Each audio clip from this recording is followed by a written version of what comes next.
Hi all welcome back to my channel. ನಾನು ಬಂದಿರೋದು ಮತ್ತೊಂದು ಹೊಸ ರೆಸಿಪಿಯೊಂದಿಗೆ. ಗೋಧಿ ಹಿಟ್ಟಿನಿಂದ ಇನ್ಸ್ಟಂಟ್ ಆಗಿ ಕ್ವಿಕ್ ಆಗಿ ಒಂದು ರೆಸಿಪಿನ ಮಾಡಿ ತೋರಿಸ್ತೀನಿ. ಹೇಗೆ ಮಾಡೋದು ಅಂತ ನೋಡೋಣ ಬನ್ನಿ.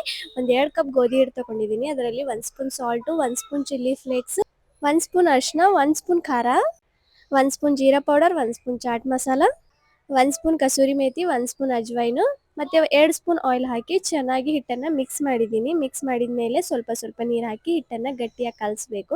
ಗಟ್ಟಿಯಾಗಿ ಕಲಸಿದ ಮೇಲೆ ಕೆಳಗಡೆ ಆಯಿಲ್ ಸ್ಪ್ರೆಡ್ ಮಾಡಿಕೊಂಡು ಚಪಾತಿನ ಲಟ್ಟಿಸ್ಕೋಬೇಕು. ನಾವು ಯಾವ ಶೇಪ್ ಬೇಕೋ ಆ ಶೇಪ್ನಲ್ಲಿ ಕಟ್ ಮಾಡ್ಕೋಬೇಕು.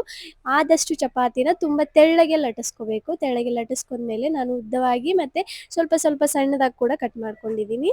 ಇವಾಗ ಸ್ಟವ್ ಹಚ್ಕೊಂಡು ಎಣ್ಣೆನ ಚೆನ್ನಾಗಿ ಕಾಯಿಸಬೇಕು. ಕಾಯಿಸಿದ ಮೇಲೆ ಉರಿನ ಸಣ್ಣದಾಗಿಟ್ಟು ಇವೆಲ್ಲವನ್ನು ಅದರಲ್ಲಿ ಬಿಟ್ಟು ಮೀಡಿಯಂ ಫ್ಲೇಮ್ನಲ್ಲಿ ಫ್ರೈ ಮಾಡಬೇಕು. ಒಂದು 10 ನಿಮಿಷದಲ್ಲಿ ಈ ಸ್ನ್ಯಾಕ್ಸ್ನ ರೆಡಿ ಮಾಡ್ಬೋದು. ಏನಾದರೂ ಚಟ್ಪಟ ತಿನ್ನಬೇಕು ಅಂತ ಅನಿಸಿದ್ರೆ ಈ ಸ್ನ್ಯಾಕ್ಸ್ನ ಟ್ರೈ ಮಾಡಿ. ಮಕ್ಕಳಿಗೆ ಕೂಡ ತುಂಬ ಇಷ್ಟ ಆಗುತ್ತೆ. ಒಂದು ಸರ್ತಿ ಟ್ರೈ ಮಾಡಿ ನೋಡಿ. ನೋಡಿ ರೆಡಿ ಆಯಿತು ನಮ್ಮ ಸ್ನ್ಯಾಕ್ಸು. ನಾನು ನಿಮ್ಗೆ ತೋರಿಸ್ತೀನಿ ಇದು ಎಷ್ಟು ಕ್ರಿಸ್ಪಿಯಾಗಿ ಬಂದಿದೆ ಅಂತ. ಮುರಿದು ತೋರಿಸ್ತೀನಿ ನೋಡಿ. ಇದ್ರ ಸೌಂಡ್ ಕೇಳಿ ನಿಮಗೆ ಗೊತ್ತಾಗುತ್ತೆ ಎಷ್ಟು ಕ್ರಿಸ್ಪಿಯಾಗಿ ಬಂದಿದೆ ಅಂತ.